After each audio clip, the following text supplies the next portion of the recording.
Inspire our new leaders to be champions for the vulnerable and advocates for those whose voices are often silenced. May they pursue policies that promote the well-being of all, seeking to build bridges that will foster unity and belonging. As we stand witness to this inauguration, we hold fast to our faith in the goodness of each of us and the possibility of change. We trust that with your guidance, O God, our nation can move forward to a future filled with promise, prosperity, and understanding. And finally, we lift our hearts in gratitude for the beloved parents of President Trump. Without Mary and Fred Trump, this day would never be the miracle that has just begun. From their place in heaven, may they shield their son from all harm by their loving protection, and give him the strength to guide our nation along the path that will make America great again. Let us go forth now with these words of President Trump's emblazoned on our hearts. As long as we have pride in our beliefs, courage in our convictions, and faith in our God, then we will not fail. We stand tall, we stand proud, because we are Americans, and Americans kneel to God, and to God alone. Amen. Ladies and gentlemen, please remain standing for our national anthem.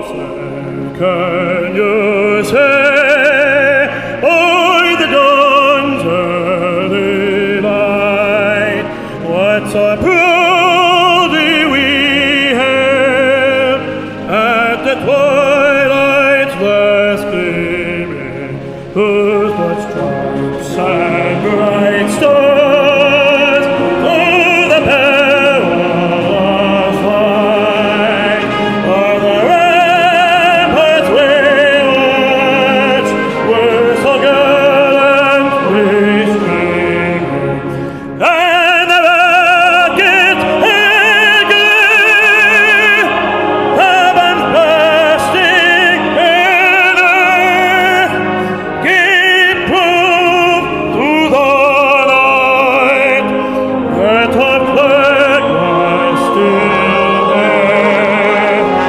Oh, say does it star-spangled banner wave?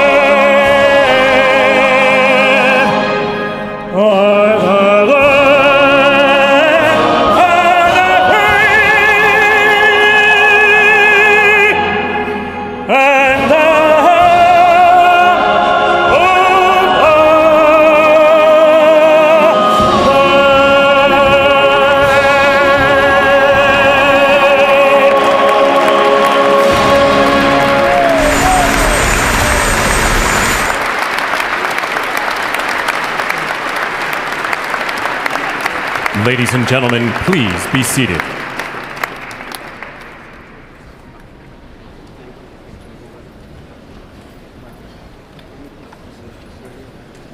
Ladies and gentlemen, please remain at your seats while the President and official party depart the platform.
So you're watching pictures there on the left hand of your screen as members of Congress and other participants in the swearing-in ceremony leave the Capitol Rotunda. They're filing out. As those proceedings are now over, on the right side of your screen, we are watching a door elsewhere in the Capitol where we expect that we will see President Donald Trump and First Lady Melania Trump and former President Joe Biden and former First Lady Jill Biden walking out. This is another one of those set pieces that occur on inauguration days where an outgoing president is bade farewell from the current president. So earlier, remember, we were looking and seeing those pictures of the helicopter there on the Capitol grounds that is waiting to take the Bidens from this part of their journey onward to Joint Base Andrews and then California. We are watching and waiting for them to come out and get started on that process. And as we do, Sagar, let's talk a little bit about Biden's last official acts as president. In the minutes, basically, before Donald Trump was sworn in and took the oath, what did we see coming out of the Biden administration? Yeah, we had mentioned earlier this morning that he had issued some high-profile, preemptive pardons to Dr. Anthony Fauci, to General Mark Milley, to members of the January 6th committee. Literally in the waning moments before Donald Trump took the oath, he extended preemptive pardons to his two spouses, to Valerie Biden and to Robert Biden, and their spouses, to basically protect them from threats from Trump. The president, in a written statement, said that his family had been subjected to unrelenting attacks and threats, and that he had no reason to believe the attacks would end. So he has extended pardons to family members, also to Native American activist Leonard Peltier, who has been serving a prison sentence for killing two FBI agents back in the 70s. So a flurry of last-minute executive action like that from President Biden in the very minutes before he became former President Biden. And it's interesting to think, just a bit of context, back when Joe Biden issued the pardon for his son, for Hunter, and there was a lot of commentary about how this is coming so late in a presidency. Clearly he was trying to kind of wait as long as possible so there wouldn't be any blowback or opportunity for people to be critical of the administration. That was nothing in terms of last minute compared to what we just saw today from what you were just running through. Right, and an AP Newark Center for Public Affairs research poll at the time found that the Hunter Biden pardon was very unpopular, not something people were really pleased that the president was doing, essentially using the power of his office to make sure that his surviving son was immune from prosecution. Like you said, that now almost seems like it was months and months and months ago, like a lot of things here in Washington do, but to take care of, essentially, of his brother and sister and their spouses minutes before leaving the presidency is something else altogether. Definitely. We are still watching now, waiting for Joe Biden and Jill Biden to exit the Capitol as they get into a waiting helicopter that will take them on to Joint Base Andrews and then California. We anticipate they will be going to Santa Ynez, which is an area that the Bidens most recently traveled to in August after his remarks at the Democratic National Convention in Chicago. The president and First Lady spent some time of reflection and relaxation and just kind of away from politics at that area of California. Now we do see the people that we were just talking about exiting the Capitol. We have the president and First Lady, followed by the former president and former First Lady, Vice President Vance and his wife, as well as former Vice President Harris and her husband. So a moment of bipartisanship as the Trumps and Bidens take part in this next set piece of official Inauguration Day events here in Washington, the farewell to the outgoing president and First Lady. And again, something we did not see 4 years ago. Right. Because the Trumps had already left for Florida before Joe Biden and Jill Biden even got to the Capitol. Right. This gets back to a much more familiar scene.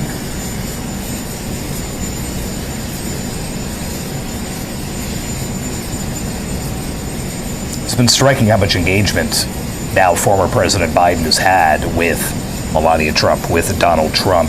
He made it a point to speak to one of J.D. Vance's young children right after his father took the oath, had a big smile on his face and leaned out and spoke with the boy, shook hands with Carrie Underwood after she performed, very quickly shook hands with Donald Trump after he took the oath. He's had a pretty big smile on his face for a lot of what we've seen today.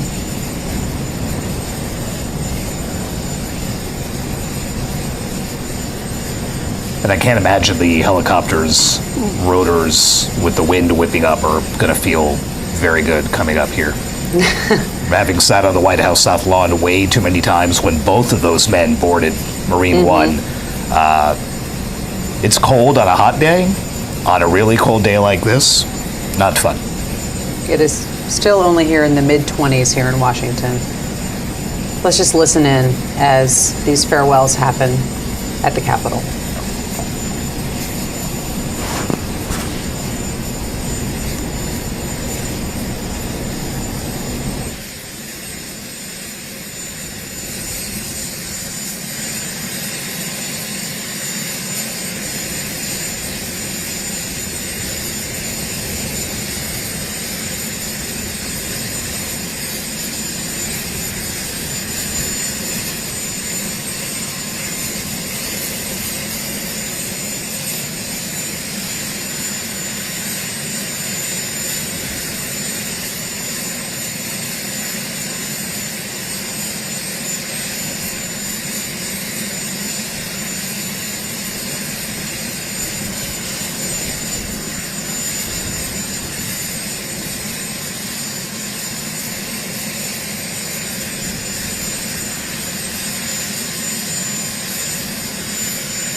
Oh my god, my phone's overheating. Can you like text me? Let's go, Brandon! What's your message? Not even going to say goodbye. Just get the hell on down the road. Yo.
No, there's no way. There's no way.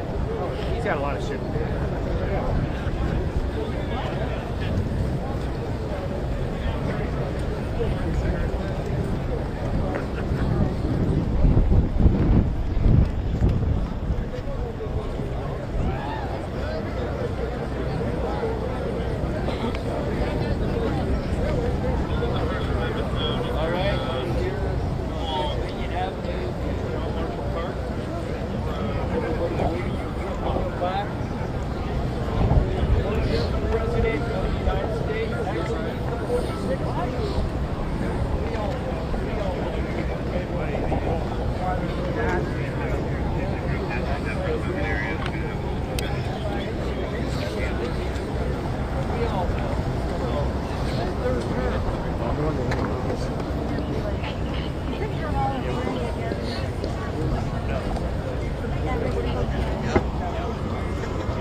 He's going to be here 4 minutes. Yeah, 2 hours out. Oh, yeah. He's $4,000.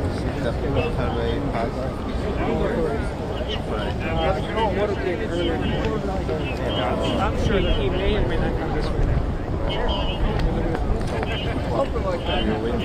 The man who will lead us to this new golden age, the decisive winner of the Electoral College and the popular vote, the 45th and the 47th, and the greatest president of our lifetimes, Donald J. Trump.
Well, thank you all so much for being here. And was that a hell of a speech or what? That was, man.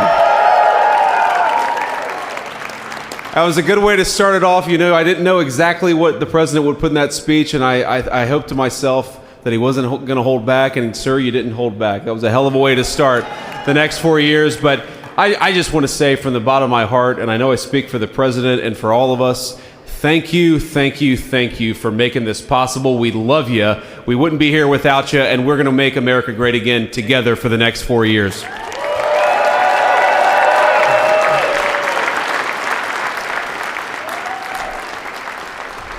And the last thing I'll say is, you know, having stood outside for about 5 minutes to wave goodbye to the Bidens, thank God we moved that thing indoors, because it was a beautiful ceremony and it was cold as hell outside. So, sir, the 45th and 47th President of the United States, Donald J. Trump.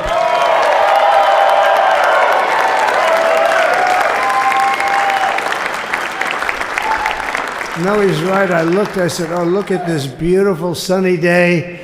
We blew it. And then I went outside and we were freezing. You would have been very unhappy. The sun was very deceptive, I will tell you. It is cold out. And I'm sort of saying, you know, that was so beautiful today. Maybe they should do it there every 4 years. Does that make sense? I don't know. Because, you know, the outdoor thing is really good, but it gets a little cold around this time of the year, as some people have noticed. And a lot of times they suffer through it. There was no suffering in that room. It was 72 degrees. It was perfect with the best acoustics I think I've ever heard in a room. This is not so bad either. But I just want to say, you're a younger, far more beautiful audience that I just spoke to. And I want to keep it off the record. I want to keep that off the record, because I don't want to have all those big shots up there. I don't want to think you're more powerful than them, you look better than them, and I love you. Now, we just had a great time. We just had a great day. This was amazing. You know, when you think we took a journey, I mentioned in the speech, a lot of people said that was not a journey that was possible, and it was indeed possible. I didn't really know too much about what they were saying when they said that, but a lot of people felt it, and we hooked up with J.D. very early. I watched J.D. over a period of time. I endorsed him in Ohio. He was a great senator, and very, very smart. The only one smarter than him was his wife. That was I would have chosen her, but somehow the line of succession didn't work that way, right? But now she's great, and he's great. This is a great, beautiful couple, and unbelievable career. I just said to him, you are very upwardly mobile, because he hasn't been doing it that long, but he picked it up so quickly. Remember, the first week was a little bit like the fake news was hitting him really hard. And I said, ooh, this may be tough, but after that, it was smooth sailing for him. He took on everybody. He took on the meanest. I don't want to use the word corrupt because we're into a new system, so let's wait till the corruption begins, because it will. But he took on some pretty mean people, and he handled it well. I want to also congratulate Mike Johnson for the job that he's doing.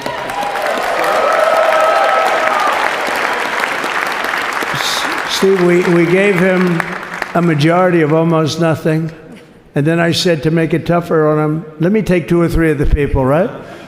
I said, he'll only have to suffer with that for about 3 months. How are they doing, by the way? Are they? Is that moving along? Totally unified. I said, do you mind if I take this one, that one, and a couple of others? He didn't mind. He can handle it. No, he's a man that's liked by everybody. I've never met a man like this. You've got how many is it, 219 or 220 or something? 220. And of the 220, 219 really like him. I noticed he got 1 negative vote once about 2 weeks ago. But I think even 220 like him, if you want to know the truth. And that's very unusual. I know a lot of nice guys in Congress, and they have 35 people that hate him. So if you have 35 people that hate you and you only have 1 or 2 or 3 votes, you'll have 5, I think. But that's going to be like, you know, the good news is when we get to that 5 number, it's going to feel like a massive majority. You could be really nasty to a couple of them at least, you know? So it's going to feel like hitting your head on the wall and stopping. It feels so good to stop, but he's done a fantastic job. And Steve Scalise he's our hero, because, you know, I was with him. You talk about being shot. I was with him. He got some bad ones, and his incredible wife, and she really loves him. You know, you never know about that. I've been with other people. They were doing poorly, and the wife is like looking at her watch. She can't get out of the hospital fast enough. How's he doing? Oh, I don't know. He's all right. That woman was a mess. She was crying and crying. No, they're going to take him. They're going to take him. I told Steve when he finally woke up, it was a while too. The doctor told me it was the most blood they've ever transfused in any patient. They've never done anything like it. And here he is, the picture of strength, right? And he's been a great friend of mine, right? With a family, because of a family. And what a job you did. It worked out pretty much better than we even thought, right? And I did have a couple of things, to say that were extremely controversial. And between J.D. and Melania and anybody else that heard, please, sir, it's such a beautiful, unifying speech. Please, sir, don't say these things. I said, I'm telling you, it's going to play great. They say, you're right. For this group of people, it's going to play great. You're the only ones I hurt by not, but we had some beauties, didn't we, Melania? She said, sir, calls me sir when she's angry. No, I'm only kidding. I better say I'm only kidding, or the press is going to pick that one up loud and clear. No, but she said, no, I think it would be terrible. It's such a nice speech. I think it's, it all depends on your delivery. How was the delivery? Was it good? But she said it's such a beautiful speech. You can't put things in there that you were going to put in. And I was going to talk about the J6 hostages, but you'll be happy because, it's action, not words that count. And you're going to see a lot of action on the J6 hostages. See a lot of action. And I was going to talk about the things that Joe did today with the pardons of people that were very, very guilty of very bad crimes, like the Unselect Committee of Political Thugs, where they literally, what they did is they destroyed and deleted all of the information, all of the hearings, practically not a thing left. They deleted all the information on Nancy Pelosi having turned down the offer of 10,000 soldiers. You wouldn't have needed 10,000, you could have had 500, and it would have stopped. Because we may have had 1 million people that day, the people that were there. You don't see any photographs, but we have a lot of great photos. But you don't see those photographs. They don't put them in. They show the people at the Capitol. But I was talking about that. I was going to talk about that. They said, please don't bring that up right now. You can bring it up tomorrow. I said, how about now in front of I'll bring it up right now. This little time delay is good because we're getting great reviews on the speech. Now watch. They'll take the speech and say, I didn't like it because he left there and he's talked to people. But we're giving you a little more information than we gave upstairs. But no, they pardoned a lot of people. They pardoned, before we even get to today, they pardoned, 33 murderers, absolute murderers, the worst murderers. When you get the death sentence in the United States, you have to be bad, because they don't give it much. And he pardoned almost everybody having a death sentence. And if you went through the crimes that were committed, you wouldn't even believe them. The level of violence, the people that were killed, the innocence of people that were killed, and children killed by these people. And he pardoned them for whatever reason. He spared them, but they didn't spare the people that they killed. And who knows what happens in the future. It's one of the worst because a lot of times they let them out early after that. They say you're going to be in for life, but then all of a sudden they get let out for good behavior, and then they go on a rampage. It's one of those little things, right? But I was going to talk about that. But I was really going to talk about the level of, what's going on. Why are we doing this? Why are we trying to help a guy like Milley? Why are we doing Milley? He was pardoned. What he said, terrible what he said. Why are we helping some of the people? Why are we helping Liz Cheney? Liz Cheney is a disaster. She's a crying lunatic and crying crying Adam Kinzinger. He's a super crying. I never saw the guy not crying. He's always crying. I looked at him. I remember years ago he was actually on my side.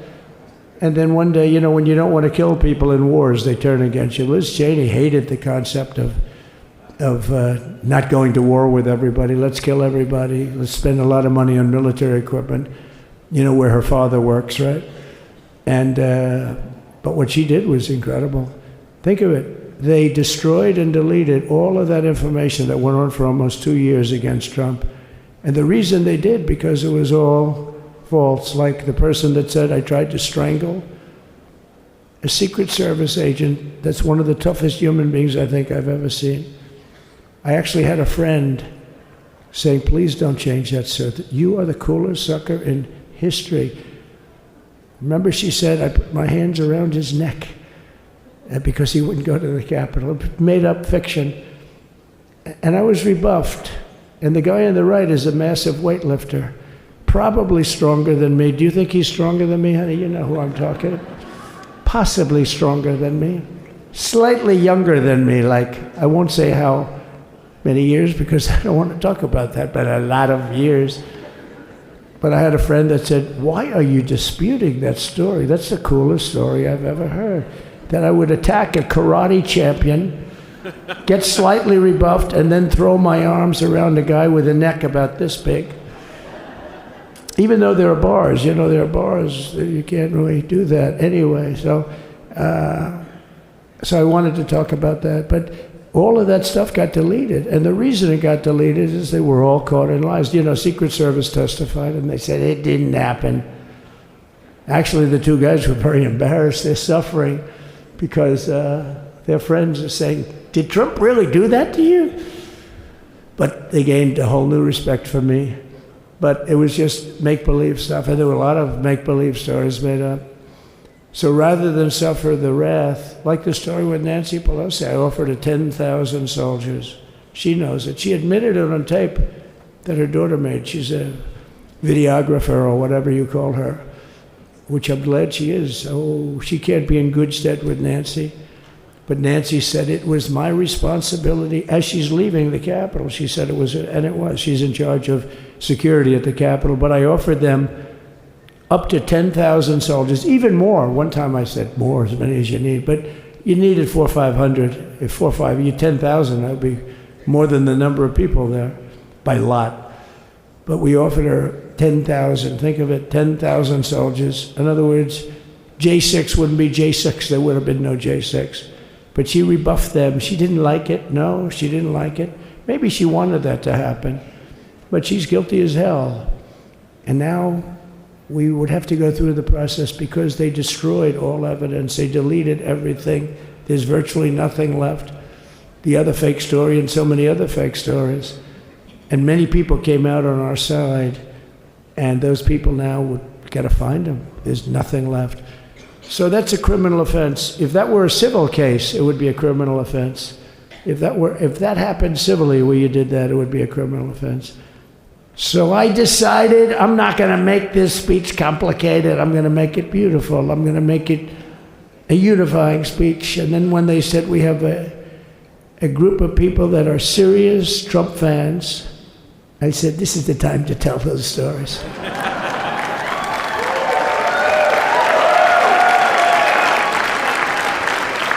He knows.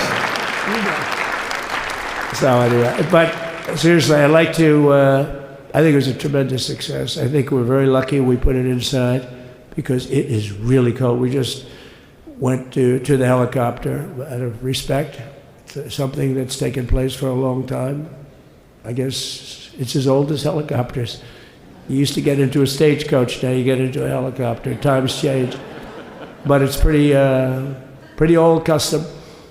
And it's a beautiful custom, actually. It's a beautiful custom. I wish we could have had a better relationship. I wish we could have had a better relationship between Republicans and Democrats. I was with Senator Schumer. I said, Chuck, I think it's time we all start getting along a little bit because it doesn't make sense. I mean, we literally never get a Democrat vote. They never get a Republican vote, almost. And although there is a bill coming up very shortly that we have a lot of Democrat votes, right? That's going to be a very beautiful bill. We're going to have a deciding, I would say, within a week or so, I think. And it's going to be a very good bill. You all know what I'm talking about. So I just want to thank you all for being here. You have been our fans from day one. All these people all over. You've been our fans. This has been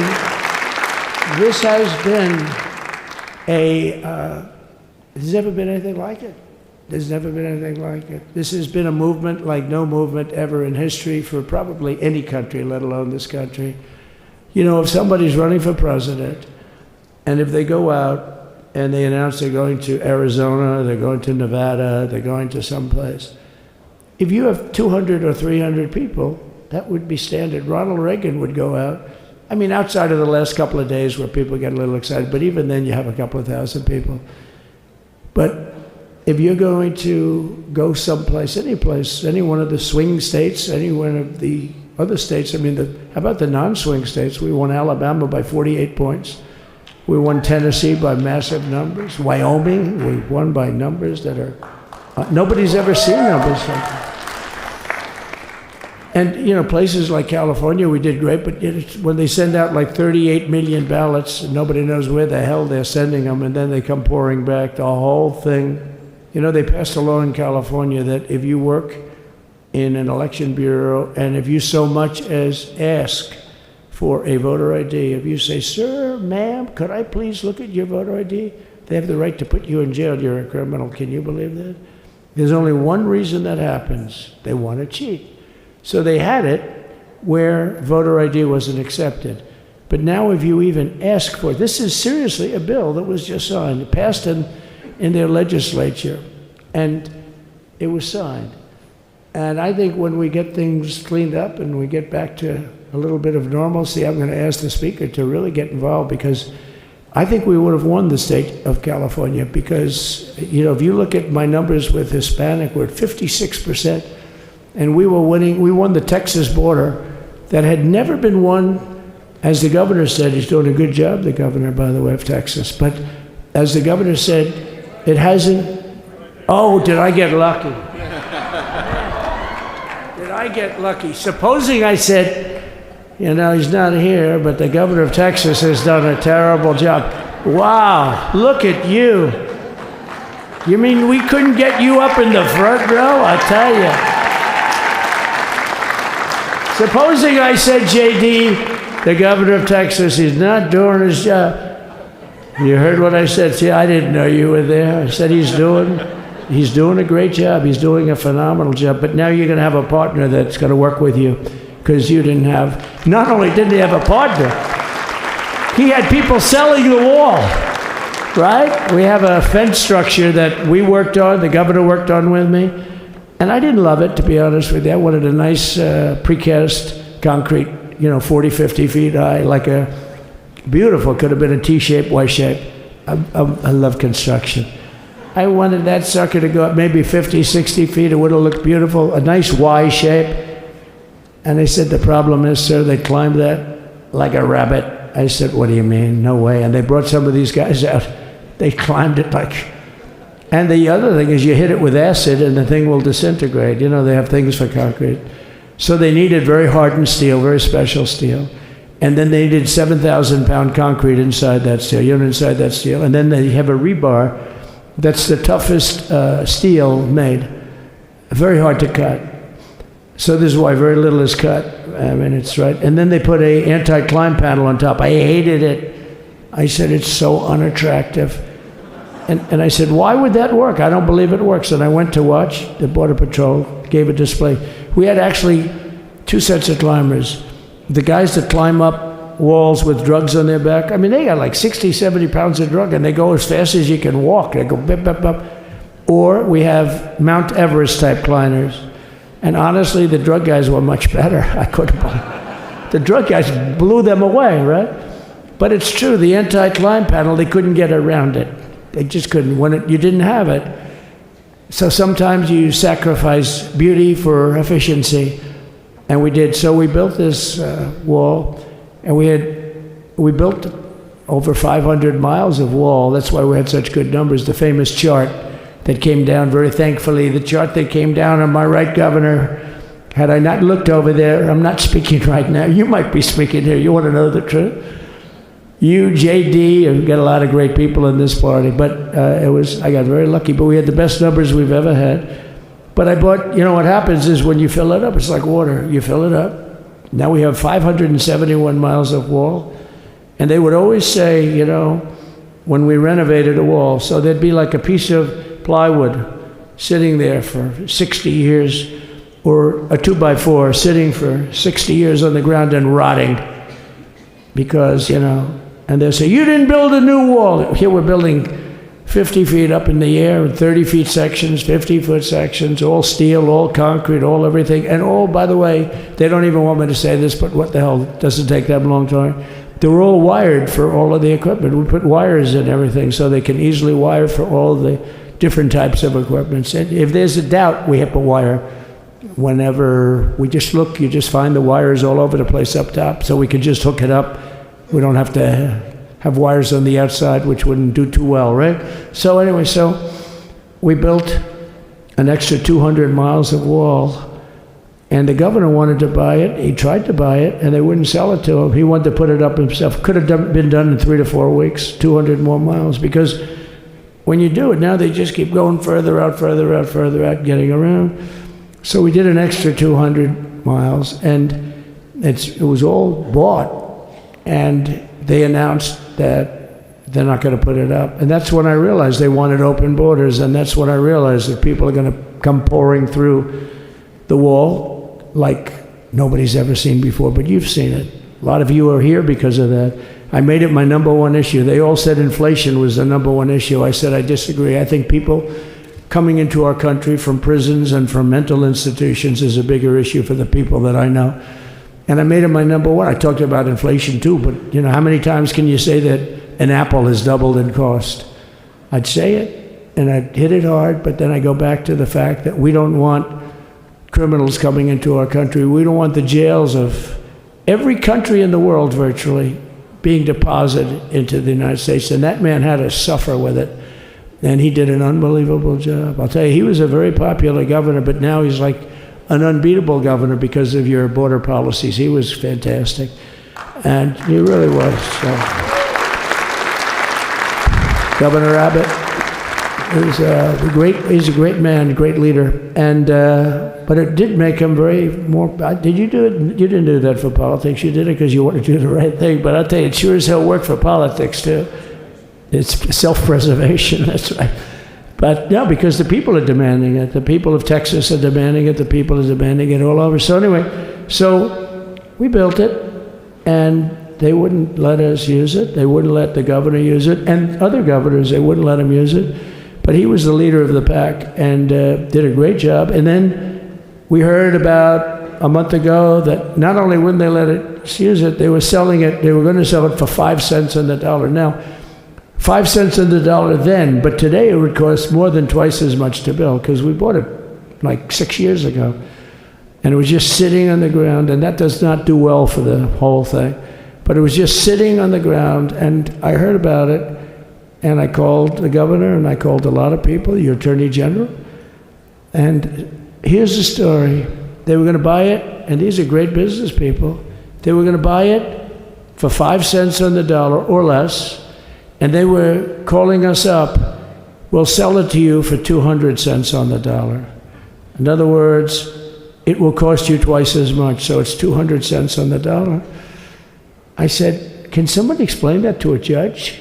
I mean, how corrupt is that? You'd think they'd say, maybe we'll sell it to you for 20 cents, 30 cents, but not 200 cents. So they were going to buy something for 5 cents, and they were going to sell it to us for a fortune. They were going to make it would be, they'd have it down in Fortune magazine, they'd put it of the deal of the year, okay? You buy something like that. But it was so corrupt and so horrible. And when we told that to the administration, they didn't care. They just kept going forward. They couldn't care less. And they kept going forward. They knew that they were trying to sell it back to us. They would have sold it back to us. You would have ended up buying it. You would have paid probably 50, 60 cents, who knows. But they were going to use it for scrap metal, but then they made a much better deal. They could just buy it and sell it to us for 15, 20 times what they paid. 20 times, think of it, like 20 times what they paid. And we wouldn't let it happen. And the governor with his attorney general, Ken Paxton, they made a fantastic, they're a good lawyer.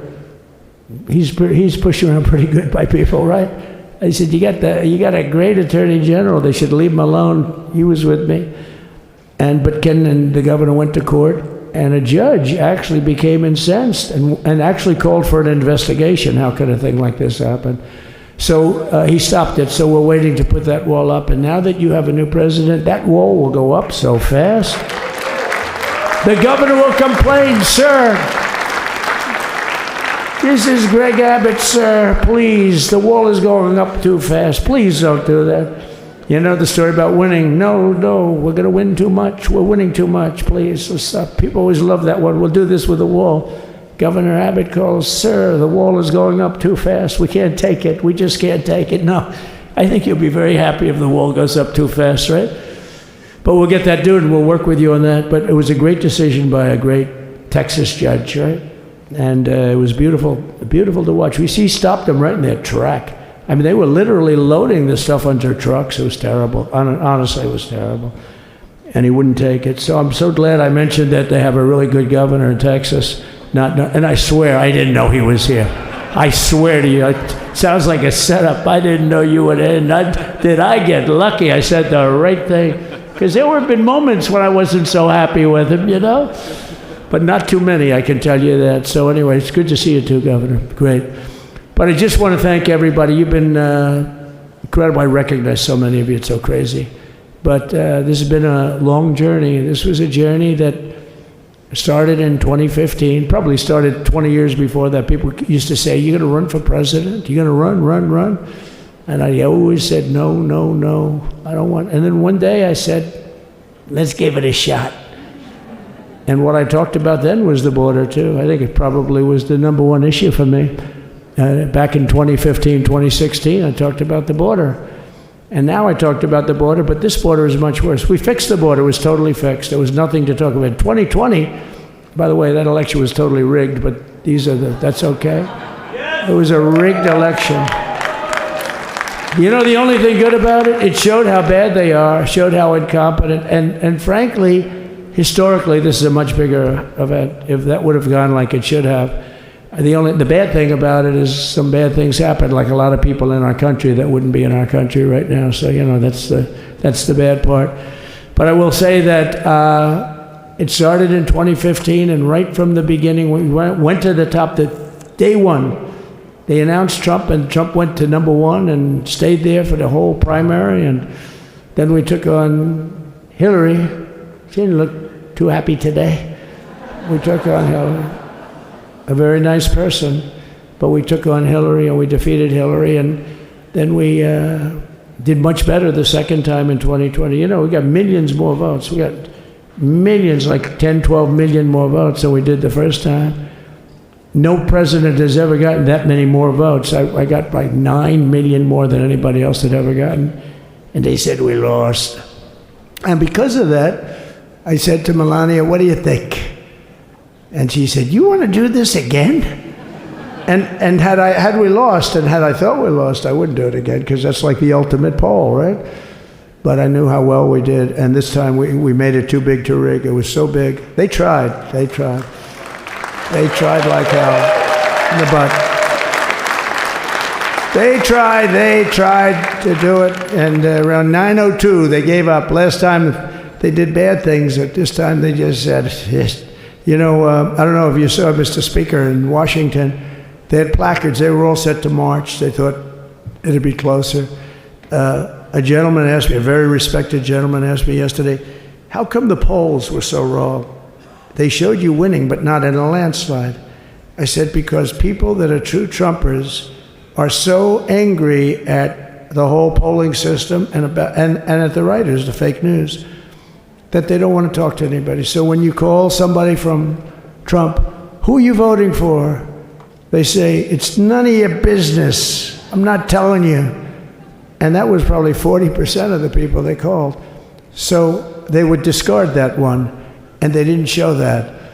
And then when the election happened, the vote came, and it was much different, much higher than we're going to win. But they really thought they couldn't believe. The one man said, I mean, it was so much higher. We won all 7 swing states.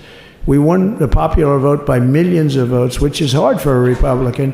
I'll tell you who came through. The unions came through. The auto workers were great. The Teamsters were great. The firemen were great. I think almost every union was great. The only one that weren't great, although Sean was great, and the Teamsters, Sean O'Brien, the head of the Teamsters, was fantastic.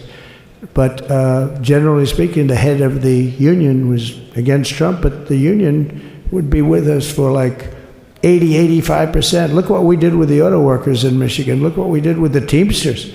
The Teamsters were unbelievable. They were a solid Democrat vote, and they voted for Trump. So we had a great experience. Now we have to go to work and get it done, because we have to do something that's going to be great. We're going to turn our country around, and we're going to turn it around fast. And I think this was a better speech than the one I made upstairs, okay? I think this was better, JD. I think this was much better, and I got to see my friend. So, Governor, take care of yourself. You call me, we'll start working. You know what that means with him? He's going to be calling me tomorrow morning at about 6. And I said, how about next week? You call me, and we're going to get it started real fast. We'll really help you a lot. You've done a fantastic job protecting something which it's not supposed to be for the states. And amazing job you've done. Thank you very much. And I want to thank everybody. And I have a First Lady who's been incredible. She's been incredible.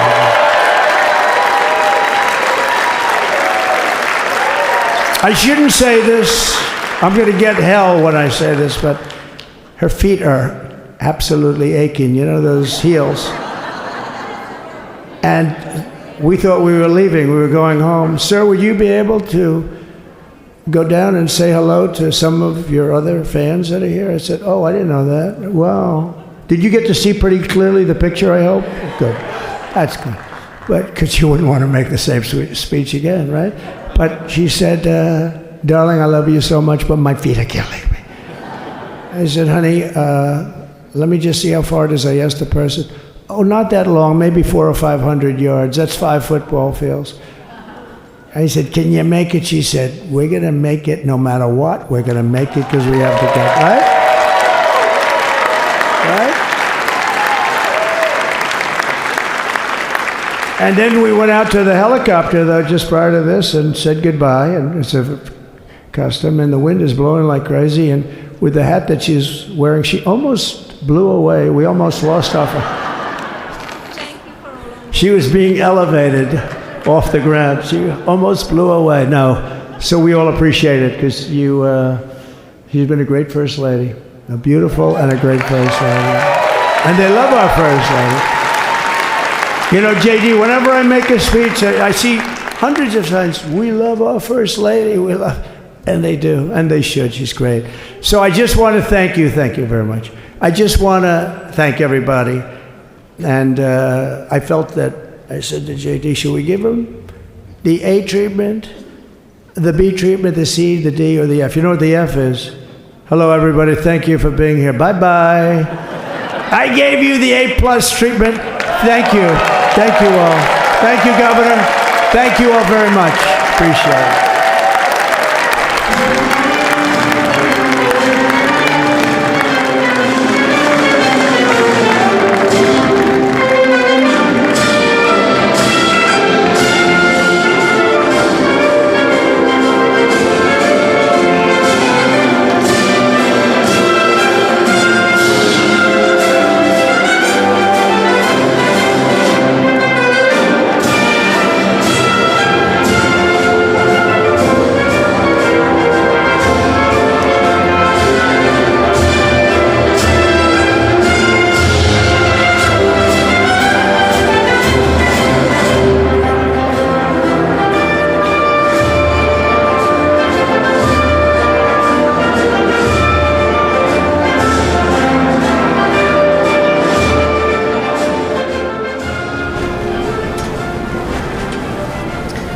All right, so you were looking at pictures here from another portion of the Capitol where President